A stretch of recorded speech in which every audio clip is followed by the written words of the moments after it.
Muy buenas noches y bienvenidos a Signo Pesos, la economía al alcance de su pantalla. Estos son los temas claves de hoy. Invertir en medio de la incertidumbre. A pesar del nerviosismo y la aversión al alto riesgo que hay en los mercados financieros, aún hay oportunidades para invertir. Hablaremos con el experto Andrés Moreno Jaramillo para saber qué preocupaciones hay que tener en este momento. Las dudas sobre el bono pensional. Muchos colombianos hablan de este bono, pero no tienen muy claro qué es, quiénes tienen derecho o cuándo pueden acceder a él. El experto Andrés Felipe Izquierdo aclarará todas las dudas y nos hablará de un estudio que realizaron sobre este tema. Las expectativas del fracking. Ecopetrol explicó hoy en qué van los pilotos de fracking en Santander y cuándo podrían destrabarse. Antes de finalizar este año podrían inclusive comenzar las perforaciones.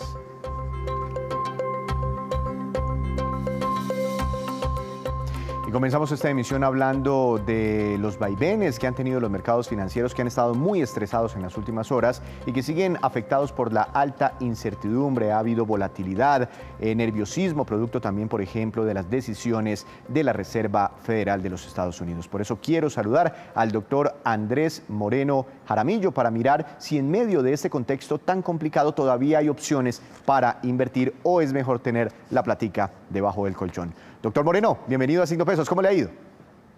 Hola Víctor, ¿cómo estás? Muy bien, muchas gracias. Claro que hay oportunidades, esas volatilidades son eso, oportunidades. Doctor Moreno, hay un tema importante para las inversiones y antes de hablar de esas oportunidades y es la calificación crediticia del país, ¿no? La calificación crediticia de Colombia. Y hace unos minutos la firma calificadora de riesgo Standard & Poor's se pronuncia sobre la calificación soberana de la deuda de nuestro país. ¿Cuál fue la decisión de Standard & Poor's?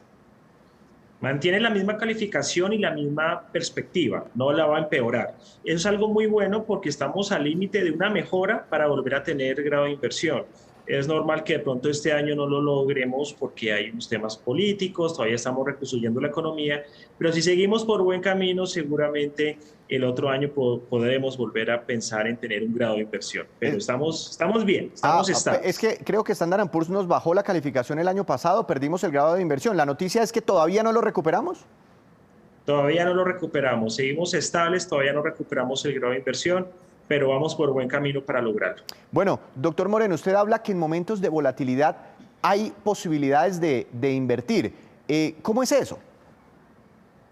Bueno, los inversionistas que le han apostado a la devaluación del dólar han logrado una excelente rentabilidad, Víctor. El dólar se ha subido en Colombia 430 pesos en apenas 3 semanas. Es algo que es una volatilidad importante y aquellas personas que cuando el dólar cayó, ustedes recuerdan en marzo que cayó casi de 4.000 a 3.690, pues lograron en esos momentos mirar que era una oportunidad de compra e invertir. Lo segundo es que el alza de tasas de interés que ha tenido el Banco de la República ha mejorado los portafolios conservadores. Entonces la gente ahora está volviendo otra vez a invertir a productos como CDTs, como fondos conservadores y como inversiones de corto plazo, cosa que en el último año y medio había sido imposible. Pero es que hoy vimos, y yo vi un trino suyo donde hablaba que el dólar, que llegó hoy a una cotización promedio de 4.086 pesos, tal vez es la cifra más alta desde marzo del año 2020, cuando llega la pandemia, ¿no? Pero ya ese precio todavía hay oportunidades de inversión en divisa extranjera porque pues no sé si seguirá subiendo. Nadie sabe si sigue subiendo. A nivel mundial el dólar le sigue recortando valor a todas las monedas, pero lo que sí es cierto es que en Estados Unidos van a seguir subiendo tasas de interés. Y acá nosotros vamos a tener la combinación de un estrés político que puede hacer que suba un poco más. Digamos que la mayor parte del movimiento del dólar ya se pudo haber dado sin saber qué va a ocurrir con las elecciones, pero claro que todavía hay oportunidad, obviamente con un perfil de riesgo alto. Yo por ahí he estado mirando las tasas de interés de los CDT y la verdad como que se han subido. ¿A eso se refiere usted cuando habla de renta fija? ¿Es una buena inversión en este momento? Claro que sí, las inversiones que son conservadoras, que van a la fija, que no tienen que tener mucha agresividad, han vuelto otra vez a nacer gracias al alza de tasas de interés del Banco de la República, que ha subido 100 puntos básicos en los últimos 3 meses. Entonces, los CDT, los fondos conservadores, los fondos de liquidez, los fondos de inversión de corto plazo de cualquier fiduciaria, cualquier fondo de voluntarias, están teniendo unas excelentes tasas de interés no vistas desde hace unos 5 años. Entonces las personas ya están masivamente acudiendo a invertir en portafolios conservadores. ¿Usted monitorea las tasas de los CDT? Es que por ahí alguien me dijo que ya en algunos casos se están viendo tasas de interés por encima del 10%. No sé qué tan cierto sea. Sí, es cierto, ya se han acercado al 10% porque mira, Víctor, los TES en Colombia ya están al 11%.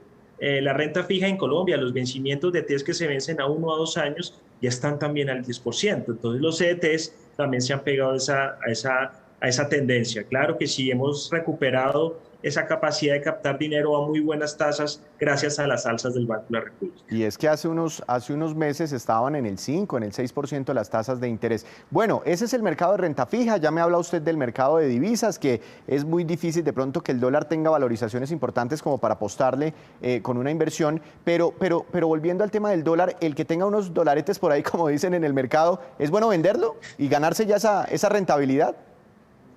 Depende de los niveles en los que los hayas comprado.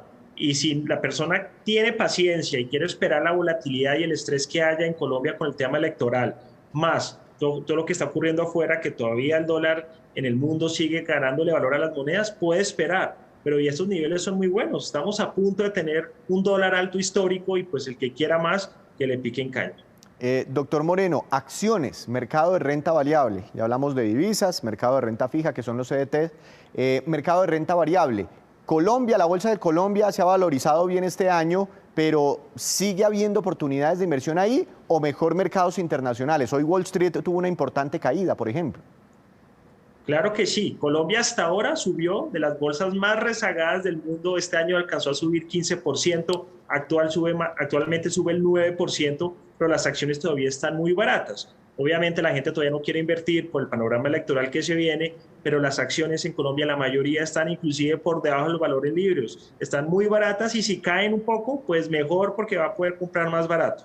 Y en cuanto a las de Wall Street, estaban en máximos históricos. Los primeros 4 meses Nasdaq cayó 20%, hoy cayeron de nuevo.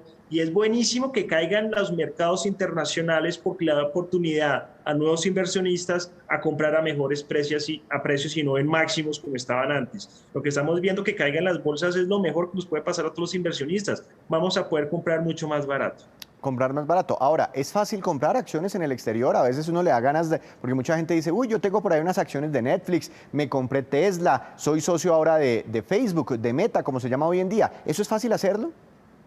Es facilísimo, no solamente hacerlo directamente si tienes el tiempo y los conocimientos, pero si no los tienes, puedes hacerlo a través de fondos de inversión. En los fondos de inversión colectiva y en los fondos de pensión involuntaria encuentras inversiones para comprar ETF de acciones de Europa, de Estados Unidos, de tecnológicas, de petroleras, de la bolsa en Colombia, desde 100.000 pesos. Realmente no solamente se puede invertir directamente, sino a través de fondos de inversión. Y en Colombia es muy fácil hacerlo. ¿Qué es eso de los fondos de inversión?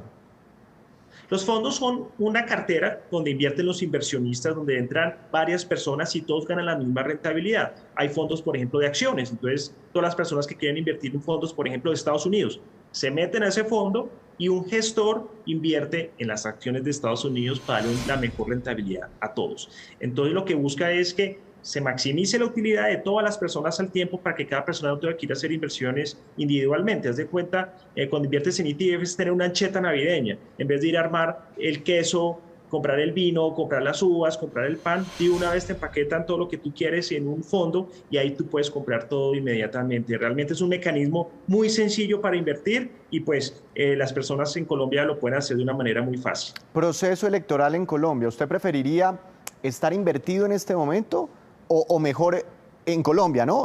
Con algún activo aquí interno de nuestro país, o es mejor estar un poquitico afuera del mercado mientras se desarrollan estos procesos electorales?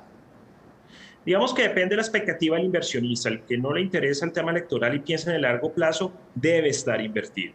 Los que de pronto tenemos algo de miedo por la volatilidad que puede haber, es normal que de pronto no tengamos mucha exposición a renta variable, vayamos a renta fija dadas las bajas tasas de interés que hay y ahí esperemos el resultado de elecciones. Siempre que hay elecciones en Colombia hay volatilidad, siempre hay alguna caída de precios y si se combinan con factores internacionales, pues ni se diga.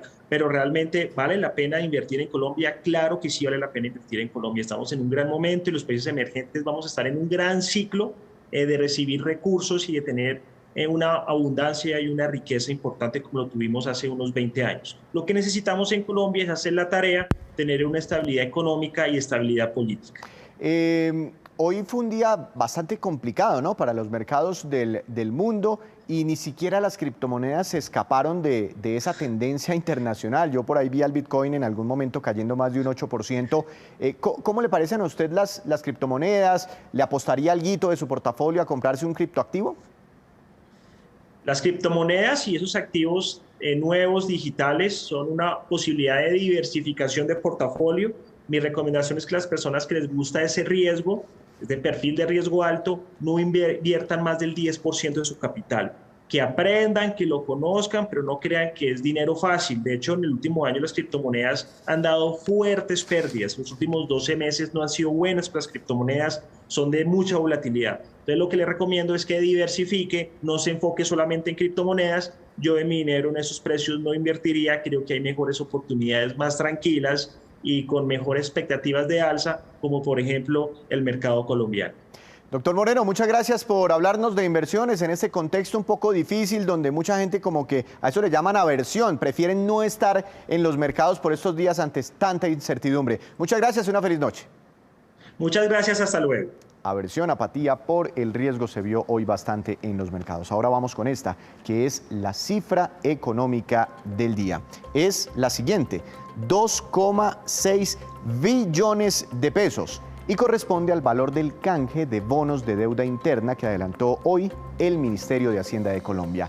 Este es el segundo tramo de canjes del ministerio, donde sustituye títulos TES que tenían un vencimiento de corto plazo, tenían que pagarse en el 2023, y los reemplaza por otros títulos TES VR con vencimientos en los años 2035 y 2037, es decir, un plazo mayor para pagarlos. Hacemos una breve pausa, pero cuando regresemos, espere, mujeres que escalan a posiciones directivas en grandes compañías. La historia la trae Juan Fernández en su movida empresarial. Ya regresamos. Regresamos, volvemos a Signo Pesos. Aunque los temas relacionados con el sistema pensional siempre han sido un poco complejos de entender, hay un tema que genera más dudas todavía y confusiones. Se trata del llamado bono pensional. Por eso hemos invitado a un experto para aclarar todas estas dudas. Doctor Andrés Felipe Izquierdo, gerente de Integral Soluciones Pensionales. Muy buenas noches, ¿cómo le ha ido? Gracias por estar nuevamente aquí con nosotros.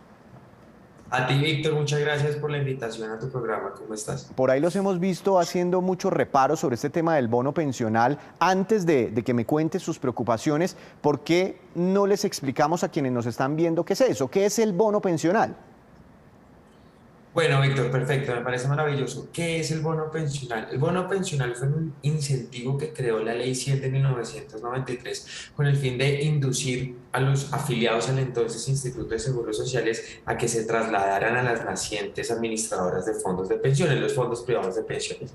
Para ese entonces el seguro pues tenía un pasivo grande. Ya la nación preveía que a 10 o 20 años iba a ser impagable el pasivo del seguro. Entonces nace el régimen de ahorro individual, los fondos privados, y desde la ley 100 del 93 se creó este incentivo para que la gente se trasladara. Digamos, el propósito del bono pensional era reconocer los aportes que ese ciudadano que esperaban que se trasladara al fondo privado reflejara los aportes que había hecho el Seguro Social. Lo cierto es que el bono pensional tenía unos incentivos adicionales, lo cual lo convierte desde nuestro concepto en un subsidio, que era primero la forma como se liquidaba. La forma como se liquidaba era en torno a un salario base, que era el salario devengado por la persona el 30 de junio del 92. ¿Cierto? Y sobre esa base se calculaba su bono pensional por el número de semanas que hubiese cotizado, así para hablarlo de una manera, digamos, práctica y castiza. Pero además ese bono pensional tenía garantizado por el Estado, por la Nación, un rendimiento del IPC más 4 puntos. Si bien recuerdas tú, Víctor y audiencia, pues en la década de los 90 la inflación se contaba en cifras de 2 dígitos y a eso le adicionaban 4 puntos, entonces Hoy en día el rubro de los bonos pensionales es un rubro de alto valor para el Estado y en promedio al año son 3 billones de pesos que gira el Estado a las AFP para esos bonos pensionales. Entre el 95 y el 2021 el Estado ha girado 25 billones de pesos por este concepto y en los próximos 10 años girará aproximadamente 20 billones más. ¿Y por qué hace? Es decir, ¿hace esos giros para la gente que está en los fondos privados de pensiones? ¿Si le entiendo bien? Claro, las personas que tenían derecho a bono pensional son los que se trasladaron del Seguro Social a los fondos privados de pensiones cuando nacieron estos fondos privados de pensiones, siempre y cuando estos afiliados tuvieran un mínimo de 150 semanas cotizadas al Seguro Social. Si la persona cuando se trasladó al fondo privado y venía del Seguro Social, tenía 150 semanas cotizadas, pues evidentemente iba a tener un bono pensional. Ese bono pensional no se lo entregaban a la persona, no se lo entregaban a la AFP, sino es un título de valor que administra y tiene el Estado, el Ministerio de Hacienda, y que solo se hace efectivo cuando se causa un derecho pensional, sea la pensión vejez, invalidez, sobrevivencia o la devolución de saldos. O sea que la persona disfruta o le entra a su cuenta de ahorro individual en pensiones el bono pensional únicamente cuando va a ejercer el derecho pensional o cuando cumple la edad de pensión. La persona que desde el primer día que fue inscrita al sistema pensional colombiano, fue inscrita en los fondos privados, esa persona no tiene bono pensional. Si no tenía 150 semanas cotizadas al Seguro Social previamente, no. El bono pensional solo lo tienen quienes hayan cotizado antes de haber cotizado en un fondo privado 150 semanas en el régimen de prima media que antes administraba el Seguro Social, que hoy conocemos como Colpensiones. Bueno, entonces ahora sí, entendiendo eso, ¿cuál es el reparo que usted está haciendo sobre esas transferencias relacionadas con el bono pensional? Claro, bueno, ¿qué pasa? ¿Qué hicimos nosotros? Desde el año 2020 iniciamos una investigación aquí en la firma en Integral Soluciones Pensionales que básicamente fue muy sencilla. Le preguntamos al Ministerio de Hacienda, Ministerio, ¿cuánto han girado ustedes a las AFP año por año por el rubro y concepto bonos pensionales? Entonces ellos nos respondieron a nosotros una cifra, que eso está publicado en nuestra página web y está publicado en las redes sociales de la firma. A través de la ayuda del senador Rodrigo Lara, logramos obtener la respuesta de las AFP para saber ellos cuánto habían reconocido en derechos pensionales afiliados que tuvieran derecho a bono pensional. Hicimos esos cruces de información, porque esto no es más que un cruce de información, y encontramos lo siguiente. Entre el año 1995 y el año 2018, el Ministerio de Hacienda le giró a las AFP 13,8 billones de pesos por concepto de bonos pensionales tipo A. En igual periodo, entre el 94 y el 2018, las AFP hicieron reconocimientos de cualquier derecho pensional, ya sea pensión vejez, invalidez, sobrevivencia o devolución de saldos, a personas que tuvieran derecho a bono pensional por 9,8 billones. Entonces ese primer cruce nos da a entender o nos demuestra que hay un faltante de 4 billones de pesos. Para el año 2019, que fue un ejercicio que hicimos antes, el Ministerio de Hacienda había girado 3 billones de pesos y las AFP habían acreditado para reconocimiento de derechos pensionales 1,8 billones. Solo en 2019 la diferencia es de 1,2 billones. Entonces, ¿qué tenemos? Que hay 5,2 billones de pesos de más que giró el Ministerio de Hacienda y que las AFP todavía no habrían reconocido en un derecho pensional a sus afiliados. Esto puede obedecer a muchas causas y aquí hemos sido prudentes y queremos ser prudentes. No pretendemos lanzar ningún tipo de acusación temeraria ni mucho menos irresponsable contra las AFP o contra el gremio, para nada. Pero si hay unas diferencias, hay unos faltantes y sería muy útil ahorita que estamos a vísperas de una eventual reforma pensional, pues que exista esa aclaración de parte del gremio de dónde está esa plata. Por eso, ¿y dónde creen ustedes que puede estar esa plata? 5 billones de pesos. Bueno, yo lo que menos quiero y puedo hacer es entrar al campo de la especulación, ¿sí? En alguna oportunidad Sofondos a través de redes sociales nos dijo, mire, esa plata puede estar en las cuentas de ahorro individual de los afiliados, ¿sí? Que todavía no han ejercido el derecho al bono pensional. Eso puede ser cierto, eso puede ser cierto. Eso nos lo respondieron con base en lo causado en el año 2019. De los años previos, yo no sé qué tanto podamos llevar ese argumento. Entonces, ¿qué proponemos nosotros? Yo no quiero lanzar hipótesis porque seguramente puedan ser equivocadas. Yo no administro ni conozco cómo se administra el régimen de ahorro individual a su interior. Lo que yo sí puedo hacer es respetuosamente plantear esta duda y pedirle a las AFP, a esos fondos, más que todo, lo siguiente: entreguen la información de manera anonimizada, no a nosotros no tenemos capacidad de procesar esa información ni tenemos interés alguno en hacerlo, pero entreguen esa información, por ejemplo, a la academia, al Observatorio Fiscal de la Universidad Javeriana, a la Facultad de Economía de la Universidad Nacional. Entreguémoselo a la academia para que se pueda hacer el verdadero cruce de las cuentas y de las platas que le ha entregado al Ministerio de Hacienda, y ahí podamos despejar las dudas que se puedan generar a partir de ¿Y esto. esto qué consecuencia podría estar, digamos, representando para muchos pensionados? Que de pronto no les estén consignando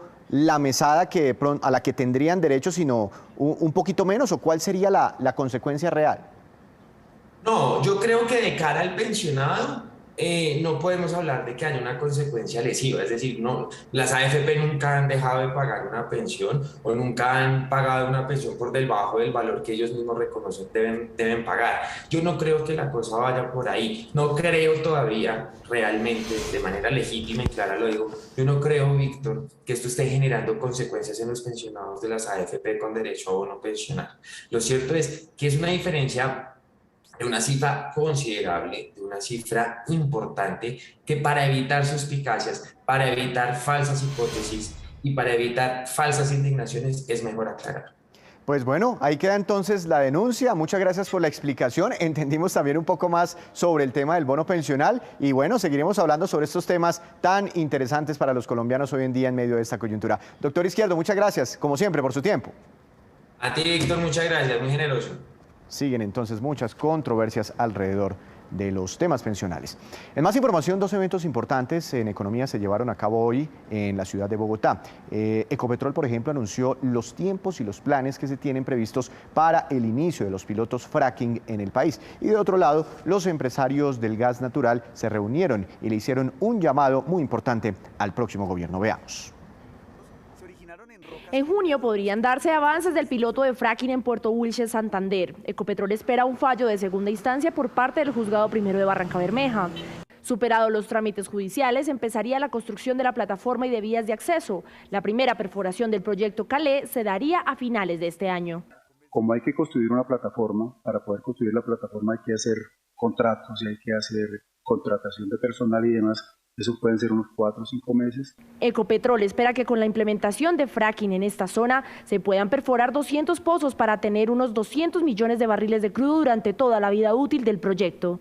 Y estamos hablando que esto puede aumentar digamos, el horizonte de reservas entre unos 12 y unos 15 años. Ecopetrol además promete entregar parte de la inversión a las comunidades que estén en las periferias de las obras. Este es plan de beneficio a las comunidades, que es el 1% del total de la inversión, más uno que se llama PEC, que es participación económica de las comunidades, que es un 0.5% más. Por otra parte, en Bogotá se está llevando a cabo el Foro Regulatorio de Gas Natural, en donde la presidenta del gremio de productores hizo un llamado al nuevo gobierno. A cualquier gobierno que llegue el próximo 7 de agosto, que considerará estas cifras para mantener el abastecimiento de Colombia y desarrollar el potencial de gas natural que aquí tenemos, con el ánimo de evitar cualquier dependencia de otro país en la producción de gas natural y mantener nuestra soberanía energética. Aún en el país hay 1.200.000 familias que no tienen acceso al gas natural y que hoy cocinan con leña o carbón.